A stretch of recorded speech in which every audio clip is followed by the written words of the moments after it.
10%. Artinya Dinda mungkin sudah ada data di situ tentang masalah proyeksi pendapatan dari pajak restoran gitu ya.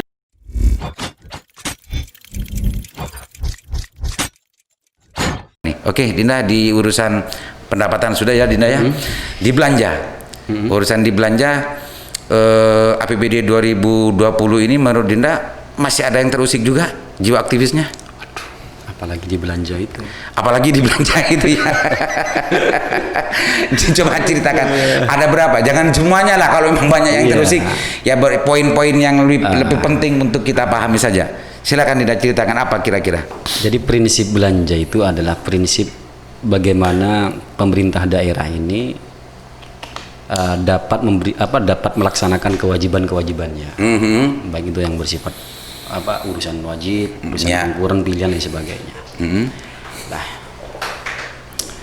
apa ya? Jadi pada sisi belanja itu ngomong pada sisi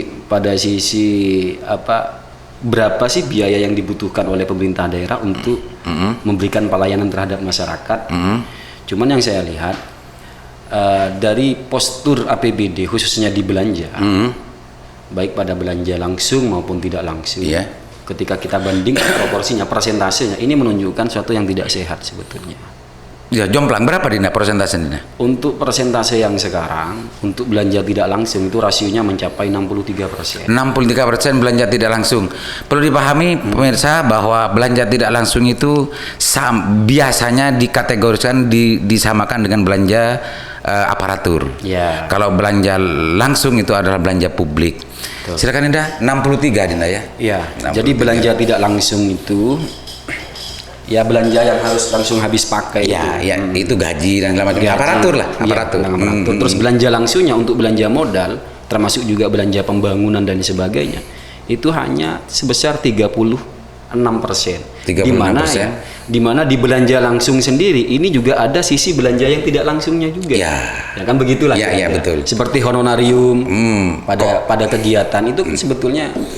Jadi kalau intinya pada hakikatnya, kalau bahasa hakikat ya, kalau dipres lagi nggak nyampe 36 sebetulnya. Bisa sampai hanya 10 atau 15% gitu sebetulnya. Karena dalam belanja langsung itu ada belanja aparatur juga, ada honor, ada gini, ada atika, iya segala BU namanya itu. Jadi Dinda melihat ini ada semacam keterusikan ya. Itu kan sudah diatur dalam aturan perundang-undangan Dinda, begitu. Betul. Cuman kan begini Pak Limanan Kak. Bahwa ketika pemerintah kita, Republik kita ini sedang ditetapkan sebagai pandemi COVID memang arah kebijakan dalam pengelolaan keuangan ini berubah drastis, Baik itu yang dimulai dengan dengan Perpu Perpu Perpres awalnya Yang pertama Perpu nomor 1 tahun 2020 itu, termasuk juga di dalamnya adalah keputusan Presiden nomor 9 tahun 2020, terus SKB 2 Menteri. Cuman prinsipnya begini, dalam Perpu dan juga dalam peraturan yang lain, termasuk peraturan pelaksanaan di Permendagri dan juga di PP dan seterusnya itu, refocusing ini kan harus dilakukan, ya kan? Realokasi dan refocusing. Pengarus utamaan belanja, ini diarahkan terhadap penanganan COVID. Penanganan COVID ini kan mengenai 3 hal, yaitu tentang penanganan kesehatan itu yang pertama, yang kedua tentang jaringan pengaman sosial, dan yang terakhir adalah pemulihan ekonomi. Bahkan di lembaga kami, lembaga DPRD yang awalnya di Sekretariat Dewan itu anggarannya sampai 35 miliar, itu menjadi 15 miliar. Itu hasil refocusing. Bentuk kebijakan Dewan berarti ya terhadap pandemi. Memang kita komitmen, termasuk juga untuk bangunan yang DPRD itu kan juga kena refocusing. Akhirnya yang direncanakan kita pindah ke gedung yang baru pada tahun ini molor. Ini molor. Kenapa? Karena memang amanat SKB 2 Menteri, bahwa SKB 2 Menteri yang Permenkyu dan Permendagri itu itu mengamanatkan bahwa refocusing ini mengenai rasionalisasi belanja barang dan jasa, termasuk belanja pegawai, termasuk di dalamnya juga rasionalisasi belanja modal. Belanja modal khususnya belanja gedung, belanja tanah, ya kan, belanja kendaraan, belanja mebler. Ya, ya. Dan ini dari komposisi belanja yang tadi sempat disampaikan itu ada ketidakseimbangan antara langsung tidak langsung dan juga terjadi refocusing dan segala macamnya itu. Dinda yang betul-betul terusik hatinya itu, sensitivitas keaktivisannya itu di bab apa yang sekarang sudah menjadi kebijakan di APBD Kabupaten Bangkalan? Ada dua hal yang paling besar ya, yang paling krusial yang harus segera ditangani oleh pemerintah daerah. Apa itu, Dinda? Yang pertama adalah tentang bagaimana kita mengupayakan proporsi belanja langsung dan tidak langsung ini menjadi sehat. Jadi proporsinya harus berimbang. Kemarin kita waktu pas kunjungan di mana di Semarang, di Semarang nggak sempat kami tanyakan di Semarang kota itu berapa sih Pak proporsi belanja struktur APBD-nya di kota Semarang. Beliau menjawab itu yaitu 30-70 untuk belanja tidak langsung, 70 untuk belanja langsung. Ini kan terbalik. Ya berbalik dengan Bangkalan. Iya, berbalik 360 derajat ya dengan di Kabupaten Bangkalan. Ya. Dinda kan di sisi sebagai menjadi Panggar kan menjadi Komisi A gitu ya. Komisi A itu salah satu fungsinya kalau dulu gitu ya. Itu juga mengawasi tentang masalah beban kerja. Komisi A boleh sebetulnya minta kepada bagian keorganisasian atau BKD untuk meminta hasil analisa beban kerjanya. Ya. Lah itu pernah nggak Komisi A memelototi itu? Bu, jangan-jangan memang di Bangkalan ini terlalu banyak aparatur. Sudah Kak. Jangan-jangan ya di Bangkalan ini memang terlalu banyak aparaturnya dibandingkan dengan kerja yang dibutuhkan oleh Bangkalan. Jangan-jangan begitu. Nilai persentase dan nilai angka kelebihannya itu berapa, itu kan mungkin bisa diketahui. Dinda. Jadi kasarannya begini ya, kalau bus itu kan normalnya ini kan rodanya ya bus ya, yang bukan yang tingkat. Ini kan 6 roda. Di Bangkalan ternyata pakai 12 roda, begitulah kira. Gitu ya. Maksud Cep Aliman kan begitu. Iya, itu kan kerja. Itu istilah dari keorganisasian. Itu jumlah pegawainya itu. Memang lebih banyak ya. Itu pernah kami sampaikan, Kak. Bahkan saya sebagai sebagai anggota fraksi PKB, ketika kita mau membahas perubahan APBD yang tahun 2020, pemandangan umum kami sudah jelas dan pasti untuk melakukan koreksi terhadap yang pertama adalah proporsi belanja pegawai dan proporsi belanja langsung dan tidak langsung. Bahwa belanja pegawai yang masuk dalam belanja tidak langsung ini terlampau besar. Mengapa? Menurut kami begini. Di pemandangan umum fraksi kami disampaikan bahwa ketika TPP ya kan, tambahan penghasilan pegawai ini difungsikan sebagai instrumen ya kan, mengapresiasi terhadap kinerja ASN aparatur sipil negara, maka tentunya honorarium ini tidak boleh dibayarkan kembali terhadap ASN. Itu juga jadi kami kemarin ke Semarang ini melakukan konstatir terhadap realitas yang ada di Kabupaten Bangkalan dengan realitas penyelenggaraan pengelolaan keuangan daerah di kabupaten lain. Nah, ternyata memang berbanding balik juga. Jadi kami juga kemarin kami tanyakan, Pak, di sini honorarium masih digunakan nggak? Nggak pakai, Mas. Berarti murni pakai TPP saja? Iya, betul, TPP. Jadi TPP itu kan aturannya sama ya dengan Semarang, sama Indonesia kan. Iya, sama-sama PP nomor 12 tahun sama-sama Undang-Undang nomor 5 2014 tentang ASN. Keganjilan Dinda menemukan keganjilan ini sampai melakukan kunjungan kerja dan juga menemukan yang sama. Artinya keimanannya terhadap keterusikan aktivitasnya itu kan semakin kuat itu. Lalu setelah menemukan itu apa langkah yang dilakukan Dinda kemarin? Setelah menemukan kepastian bahwa ini ada sesuatu yang betul-betul terusik. Ya, kami sampaikan ini sebagai keberpihakan kami manifestokan dalam pemandangan umum fraksi ya itu ya. Betul. Jadi tanggapan pemerintah daerah sampai hari ini masih belum jelas. Sudah. Ternyata untuk yang anggaran APBD perubahan yang 2020 setelah kami baca di hasil evaluasi gubernur itu banyak yang masuk dari beberapa rekomendasi, dari beberapa koreksi dari teman-teman fraksi, termasuk fraksi PKB. Fraksi PKB sebetulnya, termasuk fraksi PKB. Itu banyak yang masuk sebetulnya. Dan kami memang sampaikan. Jadi begini Kak Liman, waktu di 2020, anggaran di 2020, ya kan, kapasitas keuangan daerah kita ini kan turun dari tinggi menjadi sedang. Apa itu? Kapasitas? Ya, kapasitas kemampuan keuangan daerah kita. Kelas gitu ya? Ya, tentang pengelompokan kemampuan keuangan daerah. Ya, ada sedang, ada rendah, ada tinggi. Ya, betul.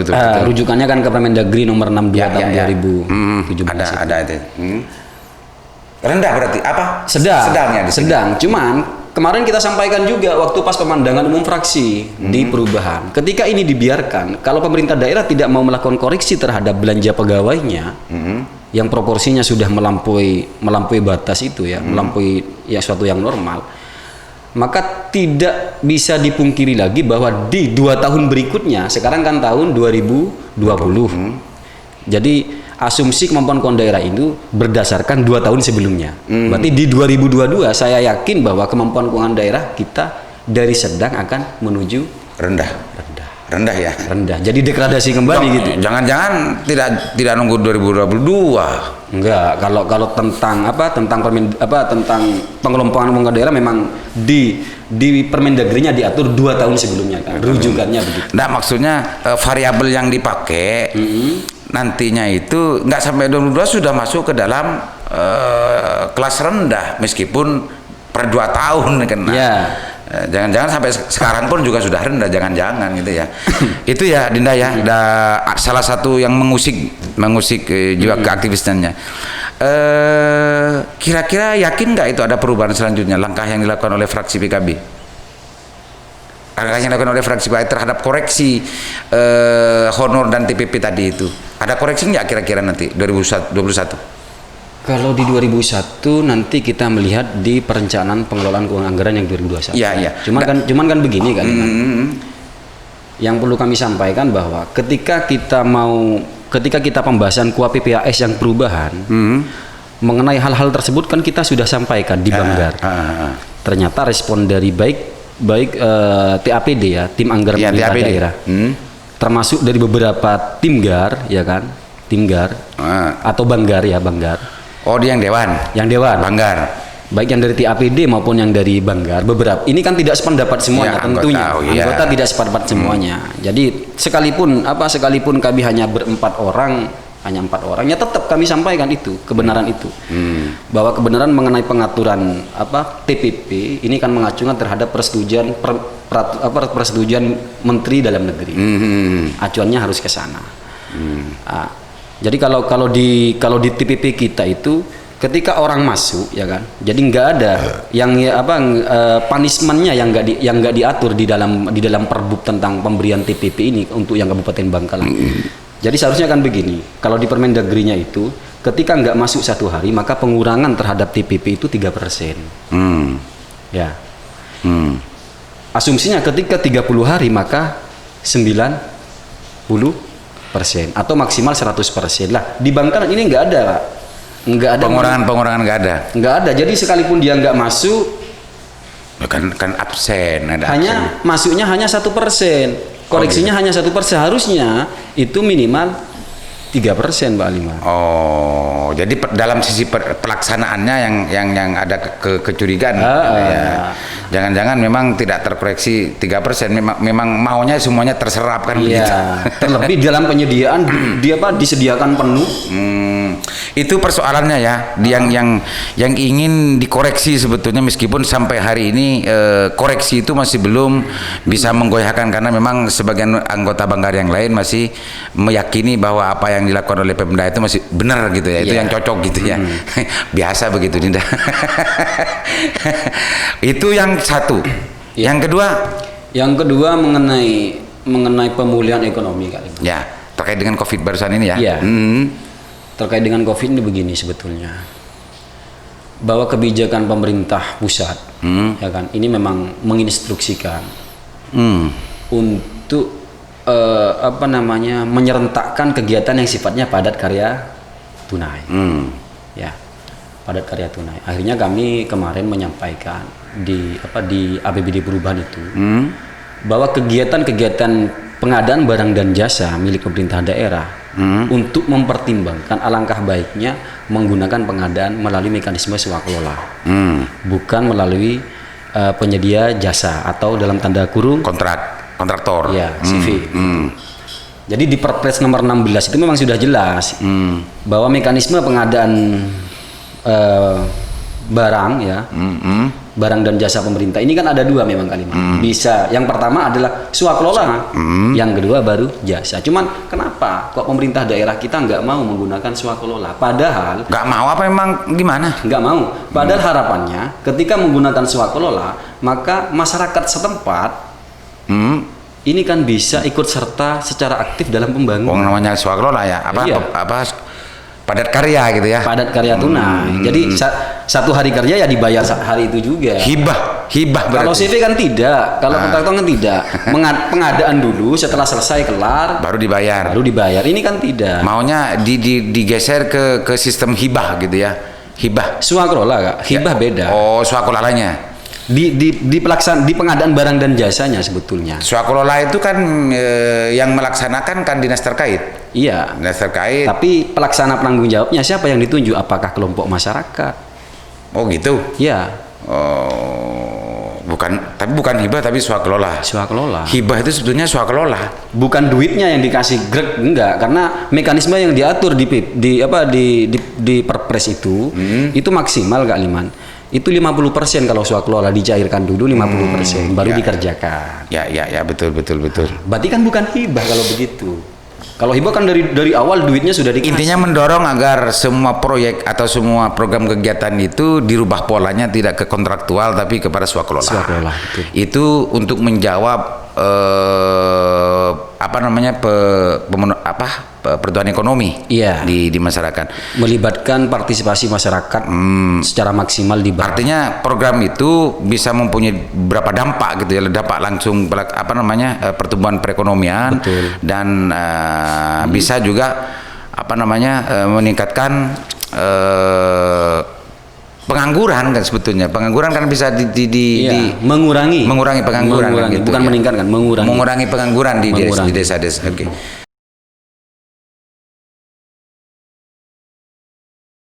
Itu memang sudah. Enggak, turunnya uang itu dua PMK itu sampai 27 M itu setelah pembahasan PAK apa sebelum? Itu sebelum. Kalau yang PMK 87 sebelum Kak. Sebelum. Tapi tidak masuk dalam komponen pembahasan yang ada di PAK. enggak masuk. Pendapatan maksudnya. Enggak masuk. Jadi kita tahunya setelah ada evaluasi gubernur. Ya, saya dulu pernah bilang begitu. Iya, kasarannya ada dana siluman gitu. Penyelundupan Penyelundupan. dan sengaja untuk tidak dibahas. Iya.